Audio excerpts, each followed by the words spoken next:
제17장. 이스라엘 자손의 온 회중이 여호와의 명령대로 신광야에서 떠나 그 노정대로 행하여 르비딤의 장막을 쳤으나 백성이 마실 물이 없는지라. 백성이 모세와 다투어 이르되 우리에게 물을 주어 마시게 하라. 너희가 어찌하여 나와 다투느냐? 너희가 어찌하여 여호와를 시험하느냐?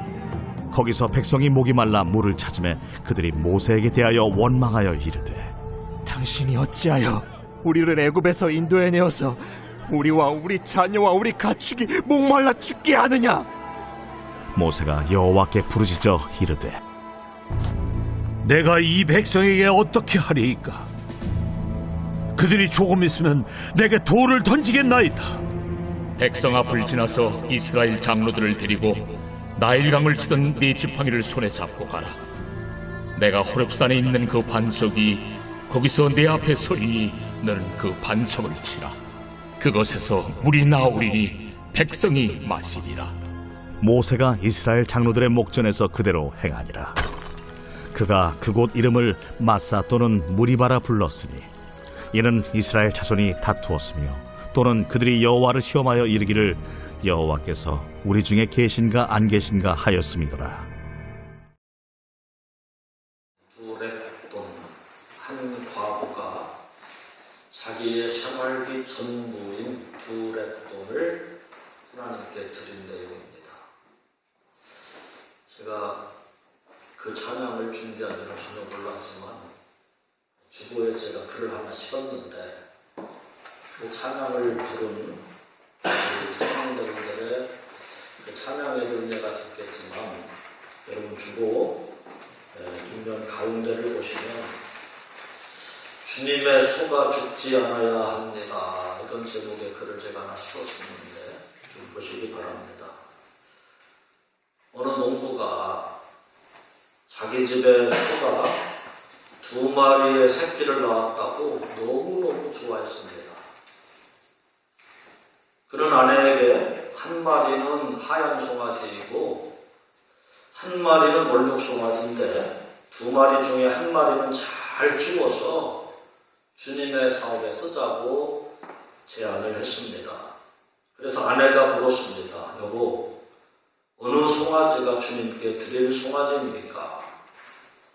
하얀 송아지입니까? 얼룩 송아지입니까? 물었어요. 그랬더니 그때 남편이 말하기를 지금은 어린 송아지니까 그런 괜한 걱정하지 말고 우선 잘 키우자고 얘기했습니다. 몇 달 후에 그 남편이 아주 슬픈 표정으로 들어와서는 여보, 우리 주님의 소가 죽었소 라고 말을 했습니다. 그래서 그 아내가 아니 아직 주님의 소를 결정하지 않았는데 무슨 말이냐고 했더니 그는 내가 당신 모르게 주님의 소를 하얀 송아지로 결정해놨는데 바로 그 하얀 송아지가 죽었소 대답했다는 것입니다. 어처구니가 없는 말입니다. 우리가 우선적으로 하나님의 것을 정해놓지 않으면 항상 주님의 소는 죽게 되어져 있습니다. 그러므로 먼저 하나님의 것, 하나님의 날, 하나님의 실조를 정해놓지 않으면 평생 믿어도 하나님의 그 놀라우신 은혜와 부유의 축복을 경험하지 못하고 신앙생활을 합니다. 그래서 주님은 결론적으로 이렇게 말씀하셨습니다. 너희가 하나님과 재물을 겸하여 섬기지 못하느니라. 사랑하는 성도 여러분, 혹시 여러분에게 있어서 지금껏 주님의 소가 죽지는 않았었습니까? 이제는 더 이상 우리의 삶 속에서 주님의 소가 죽지 않도록 먼저 주님의 것을 분명히 정해놓는 그런 결단과 헌신이 따르시기를 바랍니다. 인생길 가는 동안 정당한 방법으로 돈도 많이 버셔서 하나님의 영광을 위해서 원 없이 마음껏 쓸 수 있는 축복이 따르기를 축원합니다. 그러면 한 가지의 조건이 따릅니다. 여러분에게 있어서 언제든지 주님의 소가 죽지 말아야 됩니다. 주님의 소가 죽지 않는 한 여러분 반드시 그 풍성함을 경험하게 될 줄로 믿습니다. 한번 우리 옆 사람 인사합시다. 주님의 손을 죽이지 맙시다. 아까 그 동무처럼 잔머리 물려가면 부인한테 그렇게 말하지 마시기 바랍니다. 주님의 손을 내가 당신 모르게 하얀 거로 정했는데 그게 죽었다고. 언제 부인한테 그런 말 했었습니까? 좀 어처구니가 없는 말이죠. 한번 따라서 합시다. 방석에서 솟아난 생수. 구약 성경 전체에 흐르는 내용을 한마디로 요약하자면 이스라엘을 향하신 하나님의 구원 사역이다, 이렇게 말할 수 있습니다. 따라서 합시다. 이스라엘을 향하신 하나님의 구원 사역. 특별히 구약 성경 가운데 이 출애굽기의 내용은 더욱 그렇습니다. 이스라엘을 향하신 하나님의 구원 사역입니다. 하나님께서 택하신 백성들을 어떻게 구원하셨고, 또 그들을 어떻게 인도하셨으며, 또 어떤 방법으로 그들의 삶 속에 깊이 개입하셨는지를 분명하게 보여주고 있는 한편의 역동적인 드라마와 같은 것이 바로 이 출애굽기 내용입니다. 고통으로 신음하던 백성들을 찾아오신 하나님, 모든 민족 중에 가장 작은 자를 불러서 선민을 삼으시고 그들에게 복 주신 하나님, 거기에 반해 불평과 원망 그리고 배신으로 점철된 택함받은 이스라엘 백성들의 생활, 그 속에서 우리는 구원의 감격과 불신앙이 빚어내는 분노를 느끼는 동시에 아울러 변함없이 당신의 백성과 함께 하시는 하나님의 은혜와 신실하심을 대면하게 됩니다. 그런 의미에서 이스라엘 백성들이 긴 시간 동안 경험했던 영광과 치욕의 역사는 엄밀하게 말하면 하나님 그분의 이야기입니다. 따라서 합시다. 하나님 그분의 이야기. His story. His story. 다시 말하면 긴 세월 동안 경험했던 이스라엘의 삶의 역사는 결국 하나님 그분의 이야기예요. 그의 이야기, 스토리. 그분의 이야기를 소중히 여기는 사람은 역사를 바로 이해할 수 있습니다. 그분의 이야기를 소중히 여기는 사람은 역사를 통해서 뭔가 깊은 인생의 진리와 교훈을 얻게 되는 것입니다. 오늘 말씀이 우리에게 가르쳐주는 진리는 온갖 인생의 시련과 역경 속에서도 하나님은 당신의 백성들에게 신실하다고 하는 말씀입니다. 이스라엘 백성들이 하나님이 명하신 대로 신광야를 떠나 도착한 곳은 르비딤이라고 하는 광야입니다. 오늘 말씀 1절을 잘 보세요. 이스라엘 자손의 온 회중이 누구의 명령대로 신광야를 떠났습니까?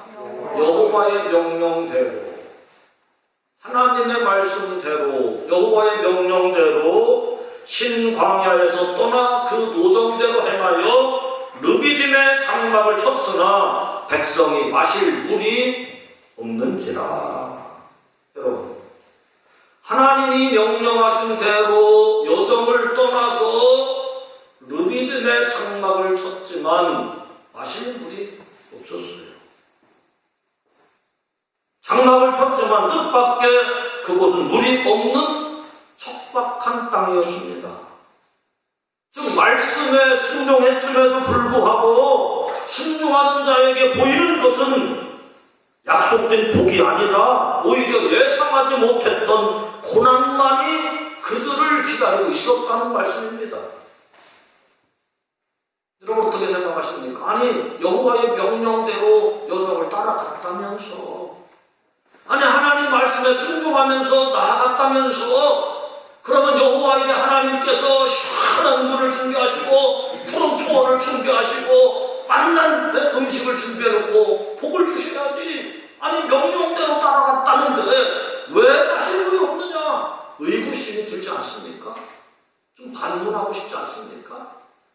하나님을 향하여 삿대질하면서 좀 따져보고 싶은 그런 생각이 들지 않습니까?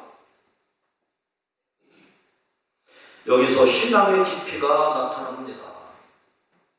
우리의 신앙의 수준은 현상만 바라보고 쉽게 단식하며 좌절해버리는 천박한 신앙인지, 아니면 현실주의에 숨겨진 하나님의 계획과 섭리를 깨닫고 감사하는 신앙인지 한번 생각해 봐야 됩니다.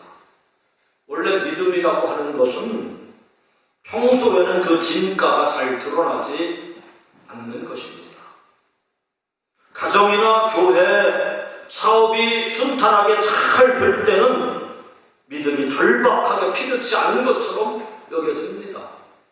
그래서 가끔 목회하다가 새벽이나 저녁에 잘 안 나오는 교우가 어느 날 갑자기 나와서 훌쩍거리면 대부분 어떻게 생각합니까? 너무 심각한 문제가 있나 보다. 어려운 일을 당했나 보다. 일단 그렇게 생각하죠. 왜? 평상시에는 믿음이 필요치 않은 것 같고 평상시에는 하나님의 지혜와 능력이 절박하게 필요치 않은 것 같은데 갑자기 나와가지고 훌쩍거린다든지 막 통성으로 기도한다든지 하면 어려운 일이 생겼나 보다. 그렇게 생각하죠. 갑작스러운 시련이 닥쳐오고 심한 환란의 폭풍우가 몰아치면 그때에 비로소 참 믿음의 진가가 드러나는 것입니다. 그 같은 위기 상황에 참 믿음이 없다고 하면 참 안타까운 것이고 비극입니다. 이사야 7장의 내용을 읽어보면 남왕국 유다에 재난이 닥쳐오게 됐을 때 우상 숭배를 일삼던 아하스 왕과 유다 백성의 마음은 마치 삼림이 바다에 흔들림같이 흔들렸다 그랬어요. 국난을 당하게 됐을 때 큰 힘이 되어야 할 신앙이 아무런 의지가 되지 못하고 난국을 헤쳐갈 돌파력이 되지 못한다고 하면 소용없는 거 아니겠습니까? 아하스왕이 그처럼 섬기던 우상이 과연 참신이었다고 하면 마땅히 그런 때에 아하스왕과 유다 백성들에게 힘과 도움이 되었어야 할 것입니다. 그러나 그가 섬기던 우상은 전혀 도움이 되지를 못했습니다. 누구에게나 환난은 믿음의 시금석이 되는 것입니다. 신앙의 깊이를 측량하는 좋은 잣대가 되는 것입니다. 진정 위기를 만나게 되었을 때 어떤 태도를 취하느냐, 어떤 자세로 위기를 대면하느냐가 그 사람의 신앙 정도인 것입니다. 이 시간 여러분이 당하는 어떤 문제는 없습니까? 남모르게 겪고 있는 아픔, 그런 내용은 없습니까? 내 힘으로는 내 믿음 가지고는 도무지 헤쳐나갈 수 없는 난관에 부딪힌 문제는 없습니까? 그럴 때 여러분의 태도가 여러분의 신앙의 수준이고 그것이 여러분의 신앙의 정도입니다. 이스라엘 백성들이 여호와의 명령대로 여정을 행하여 르비딤의 장막을 쳤을 때 그들은 그곳에 마실 물이 없음을 알았고 2절에 보니까 어떻게 했습니까? 모세와 다퉜습니다. 백성들이 모세와 다퉜어요. 뭐라고 합니까? 우리에게 물을 줘서 마시게 하라. 아니 물도 없는 곳으로, 아니 광야에서 광야로 옮겼는데 마실 물이 없으면 이 갈증을 어떻게 해소하느냐. 아니 여기다 장막을 쳐야 되는데 앞으로 어떻게 살아가느냐. 마실 물이 없는데 당연하죠. 여러분 모세에게 백성들이 막 따지고 대들어요. 다퉈요. 모세가 뭐라고 말합니까? 하나님 내가 이 백성들 어떻게 하면 좋습니까? 지금 물이 없다고 나한테 다투고 대드는데 조금 있으면 나한테 돌팔매질을 하게 생겼습니다. 어떻게 하면 좋습니까? 여러분 우리에게 물을 주어 마시게 하라고 지금 백성들은 생떼를 씁니다. 만일 누군가 여러분에게 도움을 요청할 때 여러분이 많이 가지고 있는 것 중에 일부를 달라고 하면 어때요? 네? 여러분이 가지고 있는 것 좀 달라고 하면 줄 수 있지만 전혀 없는데 아무것도 없는데 달라고 얼마나 힘들겠어요. 제가 이 말씀을 준비하면서 어렸을 때 아버지한테 막 불의하고 떼썼던 생각이 나더라고요. 아버지가 벌이가 좀 시원찮으셨었어요. 실력도 있고 기술은 참 좋으셨는데 별로 벌이가 없었어요. 근데 저는 이제 막 아버지를 하면서 사춘기 때, 중학교 때 얼마나 막 소리 질러대고 막 고함 쳤는지 몰라요. 까놓게 말하면 다냐! 막 소리를 하는데 그 아버지가 웃는 것도 죄냐고 막 아버지 눈물을 흘리시는데 제가 막또 삿대질하고 소리 질렀어 아버지한테. 남들은 가는 거 태어날 때부터 가족을 잘안 되냐고. 왜 아버지 힘을 줬고 기술 줬고 왜 실력 주고 싶대 왜 돈도 못 버느냐고 나를 뭐 하냐고. 지금 생각하니까 자녀들을 원 없이 기뻐하지 못하는 그 애비의 심정을 이제 제가 아이들이 커서 장가갈 때 되니까 이제 알겠더라고요. 여러분, 누군가가 여러분에게 도움을 요청하고 뭔가 지원을 요청하는데 내가 가지고 있는 거 달라고 그래도 다행인데 내가 전혀 가지고 있지 않은 거 달라고 얼마나 마음 아파. 아니 지금 르비딤 광야에 도착한 이스라엘 백성들이 모세를 향하여 생대를 씁니다. 우리에게 마실 물을 내놔라. 모세들 어떻게 합니까? 모세가 모두를 지고 다니는 것도 아니고 없는 것을 내놓으라고 하니 참 모세도 답답했을 것입니다. 시간이 갈수록 다툼은 더 격렬해졌고 급기야 모세를 돌로 칠 지경까지 이르게 되었습니다. 백성들은 어찌해서 우리를 애굽에서 여기로 인도해내어서 우리와 우리 자녀와 우리 가축으로 하여금 목말라 죽게 만드느냐 매우 극단적으로 도전합니다. 아주 논리정연하게 대듭니다. 거기에 맞서서 지도자인 모세는 고독한 투쟁을 해야 됩니다. 이스라엘 백성들은 무려 장정만 60만 명이 넘는데 지도자는 모세 한 사람 아닙니까? 백성들이 쏟아놓는 비난을 마치 스펀지가 물을 빨아들이듯이 용수철이 충격을 흡수해내듯이 받아주고 포용해야만 되기 때문에 그 투쟁은 그야말로 힘듭니다. 참 지도자는 언제나 공동체를 위협하는 문제를 들고 하나님 앞에 나아가 눈물로 호소하는 사람이 지도자입니다. 다행스럽게도 하나님의 구원사를 보면 그 지도자들의 중복 기도는 구원을 촉진시키는 가장 강력한 기폭제 역할을 해왔습니다. 백성들의 원망과 탄식을 가슴에 부여안고 부르짖는 지도자의 그 기도는 하나님의 구원을 이끌어내는 위대한 힘이 있었습니다. 바로 여기에 지도자의 위로와 소망이 있는 것입니다. 4절 말씀을 보면 모세가 여호와께 부르짖어 이르되 내가 이 백성에게 어떻게 하리이까? 그들이 조금 있으면 내게 돌을 던지겠나이다. 여러분, 모세는 자신이 돌을 맞는 것이 두려웠던 것이 아니라 그동안 하나님께서 기적적으로 구출해내시고 인도하시고 도와주셨던 그 은혜를 신뢰하지 못하는 백성들의 불신앙이 더 가슴 아팠던 겁니다. 물론 백성들의 편에서 볼 때 르비딤은 장기적으로 체류하기에는 부적합한 박토였습니다. 참고로 신명기 8장 15절의 말씀을 찾아보면 이 르비딤 광야에 대해서 이렇게 설명합니다. 위험하여 불뱀과 전갈이 있고 물이 없는 건조한 땅이었다. 위험하기가 이루 말할 수 없고 전갈이 있고 해충, 독충이 있죠. 불뱀이 있고 그런 땅이 바로 이 르비딤 광야라고 합니다.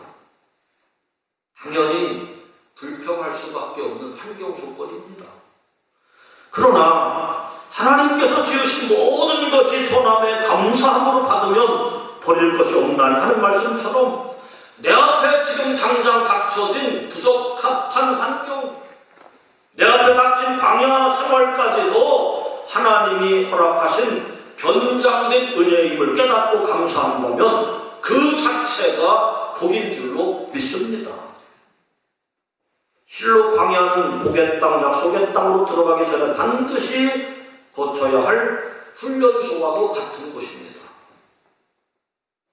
하나님의 백성으로서 갖추어야 할 조건을 준비하고 배우는 광야 학교라고 하는 말씀입니다. 하나님은 그 고통의 터널을 지나게 하심으로 백성들을 낮추고 또 저들을 연단시키시고 훈련시키셔서 마침내 예비하신 복을 받게 하시는 줄로 믿습니다. 그래서 하나님께서 이스라엘 백성들을 그렇게 광야로 내모셔서 연단받게 하고 어렵게 만든 목적을 하나님이 분명히 말씀하시는데 여러분 한번 같이 찾아보십니다. 신명기 8장 15절 16절을 좀 찾으셔서 합독하겠습니다. 신명기 8장 15절 16절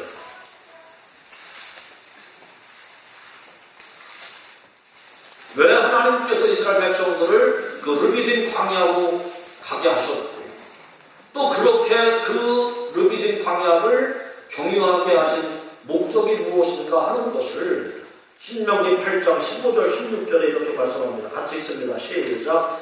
너를 인도하여 그 광대하고 위험한 광야 곧 불뱀과 전갈이고 물이 없는 간주한 땅을 지나게 하셨으며 또 너를 위하여 단단한 반석에서 물을 내셨으며 내 조상들도 알지 못하던 만나를 광야에서 내게 먹이셨나니 이는 다 너를 낮추시며 너를 시험하사 마침내 내게 복을 주려 하신 이언입니다.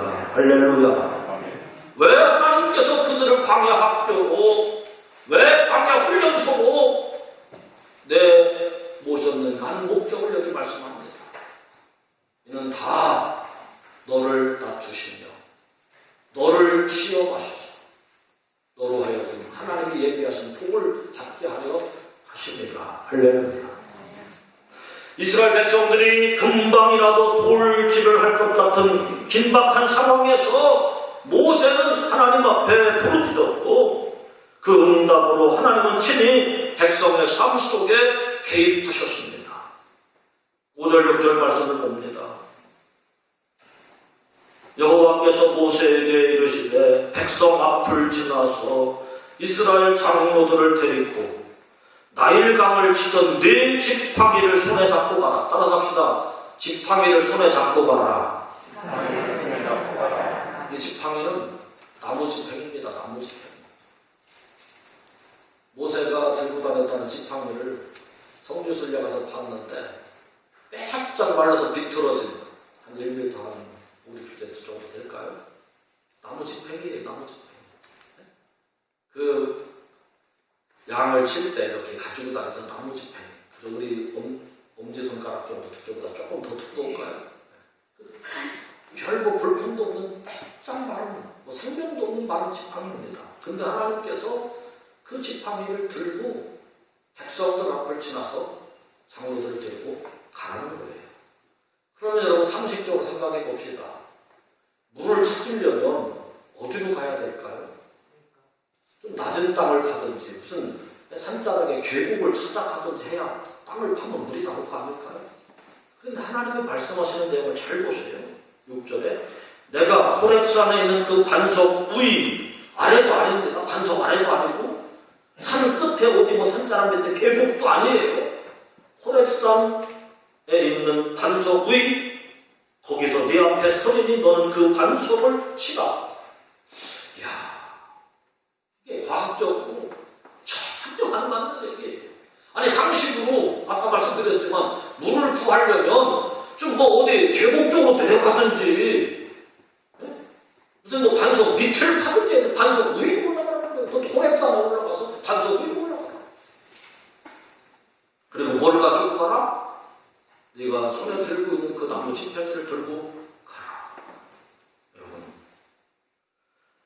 더군다나 바위를 쳐서 깨뜨려서 물을 내려 무슨 뭐 철로 된 철장 연장을 가지고 가든지 뭐 그래야 될 거 아닙니까? 그런데 그 나일강을 건너게 할 때, 홍해를 건너게 할 때 들고 있었던 그 지팡이 그거 들고 가라는 거예요.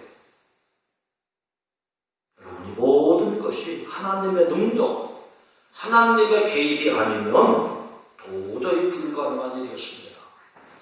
이 말씀에 주시는 영적인 깊은 의미가 있는 겁니다.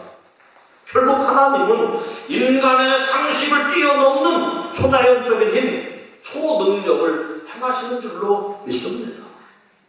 하나님은 인간의 이성이나 상식을 귀히 여기시지만 때로는 인간의 이성이나 상식을 초월해서 역사하시는 전능자 하나님이시라는 말씀입니다. 모세가 하나님 말씀에 순종했지요. 그래서 그곳에서 호렙산 바위는 갈라졌고 거기에서 쏟아져 나온 물로 말미암아 모든 백성들의 갈증을 해소했습니다. 그래서 신약에 와서 사도 바울은 이 일을 두고 고린도전서 10장 4절에 보니까 이렇게 설명합니다. 다 같이 신령한 음료를 마셨으니 이는 저희를 따르는 신령한 반석으로부터 마셨으며 그 반석은 곧 그리스도시라. 할렐루야. 이렇게 영적인 해석을 했습니다. 사랑하는 성도 여러분, 결국 이 문제는 뭐를 말합니까? 인생의 갈증을, 인생의 문제를 해결하시는 분은 오직 우리의 반석 되시는 예수 그리스도라고 하는 말씀인 줄로 믿습니다. 작은 일 하나를 만나도 금방 곤고함을 느끼는 우리들에게 하나님은 영원하신 반석 되시는 예수 그리스도를 보내어 주셨습니다. 그분이 십자가에서 자신의 몸을 찢으심으로 죄인은 우리가 신령한 음료인 보혈을 마시게 되었고 그 결과 영원한 생명을 얻게 된 줄로 믿습니다. 7절 말씀을 보면 모세가 그곳의 이름을 마사, 따라잡시다. 마사, 무리바, 마사 또는 무리바라 불렀으니 이는 이스라엘 자손이 다투었으며 또는 그들이 여호와를 시험하여 이르기를 여호와께서 우리 중에 계신가 안 계신가 하였음이니라. 모세는 그 르비딤 광야에 호렙산 바위 앞에 서서 그곳의 이름을 마사라 또는 무리바라고 명명했습니다. 마사는 따라잡시다. 시험을 당했다. 무리바라는 말 따라잡시다. 다퉜다. 중요한 의미입니다. 하나님의 명령대로 길을 행했는데 시험을 당할 거예요. 믿음으로 살아보려고 기도했는데 말씀에 순종하고 하나님의 일을 했는데 내게 질병이 왔다든지 내게 어떤 경제적인 문제가 왔다든지 자녀에게 문제가 왔다든지 문제가 옵니다. 아니 하나님 말씀대로 살았는데 믿음으로 순종했는데 아니 주님의 일에 헌신하고 충성했는데 어려운 문제가 닥쳐오는 거예요. 여러분 그랬을 때 하나님을 향하여 지도자를 향하여 다투지 마시기 바랍니다. 다투지 마세요. 분명히 그것은 아까 말씀드렸죠. 변장된 은혜인 줄 믿으시기를 바랍니다. 이는 다 너를 낮추시며 너를 시험하사 내게 예비하신 복을 받게 하게 하십니다. 하나님 우리를 다루어 나가시는 훈련소, 우리를 연단시켜 나가는 광야, 학교임을 여러분 기억하시게 되기를 주의 이름으로 축원합니다. 마사와 무리바는 연약한 인생들이 자신의 죄를 보는 낮고 천한 장소인 동시에 가장 높은 곳에 계시면서도 낮고 천한 인간에게 깊이 관여하시는 신실하신 하나님을 보는 그런 체험 장소인 줄 믿습니다. 하나님을 원망하고 시험했던 불신앙의 장소이기도 하지만 동시에 한계 상황에 부딪힌 문제를 해결받은 은혜의 장소이기도 합니다. 무엇보다도 우리는 호렙산에 터진 바위 사이로 흘러내린 생수가 백성들을 살린 것처럼 하나님의 어린 양이 십자가에서 흘리신 그 보혈을 통해서 우리가 영생을 누린다는 사실을 다시 한번 깨닫게 되시기를 바랍니다. 그러므로 마사와 무리바는 우리의 심령 속에 깊이 새겨두고 또 순간순간 돌아보아야 할 은혜의 장소인 줄로 믿으시기를 바랍니다. 사랑하는 성도 여러분, 오늘 말씀을 기억하시면서 한 1분만 같이 한번 기도하십시다. 여러분 마음속으로 기도하셔도 좋고 소리 내셔서 기도하셔도 좋고 함께 기도합시다. 내가 믿음으로 사는데도 왜 어려움을 만납니까? 하나님의 말씀에 순종하는데도 내가 받아들일 수 없는 문제를 당합니까? 이는 다 하나님께서 우리를 낮추시고 시험하사 복 주시려는 변장된 은혜임을 깨닫게 하여 주옵소서. 어려운 시험을 만날 때 우리는 어떻게 해결합니까? 어떤 신앙적인 태도를 취합니까? 이스라엘 백성처럼 어리석게 다투지 않게 하시고 모세처럼 하나님 앞에 겸허하게 기도하게 해달라고 우리 말씀을 기억하는 1분만 소리내서 기도하겠습니다. 거룩하시고 자비로우신 아버지 하나님, 오늘도 거룩한 복된 주의 날 주님 앞으로 불러주시고 진리의 말씀을 통하여 여기 함께 하시니 감사합니다. 이스라엘 백성들이 신광야를 떠나 여호와의 명령대로 행하였지만 저들은 의미는 광야에 위험하고 간초한 땅, 물이 없는 척박한 땅을 만나게 되었고 저들은 모세를 향하여 다투며 왜 우리를 이곳을 인도해서 이렇게 목이 말라 죽게 하느냐고 했습니다. 하나님, 우리가 어려운 문제를 당할 때에 믿음으로 살아가려고 순종했는데도 말씀대로 아버지 순종하며 나왔던 때도 때로는 질병으로, 때로는 물질로, 때로는 건강으로 자녀의 문제로 어려움을 당할 때가 있습니다. 주여, 그럴 때 우리가 불평하지 않게 하시고 하나님의 지도자를 향하여, 하나님을 향하여 다투지 않게 도와주시기를 원합니다. 이런 다 우리를 낮추시고 우리를 시험하사 하나님이 그 변장된 축복과 은혜를 바로 바라보게 도와주시고 믿음으로 인내하게 하시고 모세와 같이 하나님 앞에 기도할 수 있는 우리 모든 성도들이 되게 하여 주옵소서. 우리의 삶 속에 언제나 변함없는 은혜와 사랑으로 깊이 개입해 주시는 하나님 감사합니다. 이렇게 아름답고 청명한 날, 사랑하는 성도들이 세상으로 향하지 않게 하시고 거룩하신 성전에 나와 찬양하며 기도하며 하나님의 말씀을 묵상하며 우리의 신앙생활을 다시 한번 다잡고 결단하게 하시니 감사합니다. 믿음으로 사는데도, 아니 말씀대로 순종하는데도 왜 어려운 문제가 따릅니까? 하나님, 그 문제 앞에 오늘 귀한 답을 주셨사오니 더 인내하게 하시고 더 겸손하게 낮아지게 하시고 더 하나님의 섭리와 계획을 깊이 깨닫게 도와주셔서 마침내 겸손하게 낮아질 뿐만 아니라 또 부족함이 없는 단련된 하나님의 백성으로 쓰임받게 하시고 마침내 하나님께서 예비하신 놀라운 복을 받아들일 수 있는 우리 모두가 되게 하여 주시옵소서. 우리 구주 예수님의 이름으로 감사하며 기도드리옵나이다. 아멘.